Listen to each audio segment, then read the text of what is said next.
During qualifying, it looked like Max Verstappen got pole, but the McLarens are hot on each other's heels. With no threat of storms, the race got underway. The first turn was chaos. Monza is infamous for that turn 1. It's a chicane going directly into turn 2 and then another long straight with a little bit of a curve. So you want to get the best exit you can. But that also means dive bombing into that first turn as fast as you can, and when you got 20 cars around you, there's gonna be lots of mayhem. And mayhem there was. Verstappen and Piastri were fighting for the lead, Leclerc and Norris fighting for third, and the race seemed a little bit by the numbers until you got a little further along, and everyone has to make at least one pit stop with 2 different types of tires throughout the race. So if you want to start in hards, you can't use them again. You gotta use mediums or something else. You have to use mediums or softs. And McLaren decided to stay out for most of the race and wait until the very last second to switch to softs and then try to catch up. They were hoping for a safety car, and that means somebody has to crash. And this is Monza. That is very high hopes.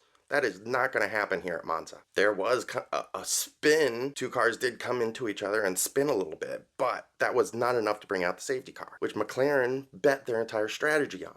This is very poor planning and I'm always disappointed when teams do this. Then, a very poor pit stop from Norris caused the 2 teammates to be swapped around in the order. And so they swapped them back and gave up positions to themselves and to the other racers. Sure, they still got second and third with Max Verstappen winning. This strategy on their behalf was very perplexing, especially with the championship so close. Piastri just needs a few more extra points to start pulling away from Norris. Monza is also the home of Ferrari. This is the Italian homeland, and Ferrari was nowhere to be seen. Leclerc really did try to get into a podium position, and for a moment there, I did think he had it. But this whole season has seen Hamilton just lag behind more and more and more. He has no confidence in that car. He's ready to retire, but here we are. He's got 1 more year on his contract, and then we'll see him go, and maybe Sainz will come back. That's the best thing we can hope for, because I don't see Hamilton making a winning car out of this. Leclerc is really trying. But Hamilton, no, I don't see it happening. Once he goes, it'll be good riddance. Because all he does is sit in the car and complain about his team, or complain about himself, and just whine and cries. And so with this race over, in the next couple of weeks, we'll be going to the Azerbaijan Grand Prix. Really narrow street course with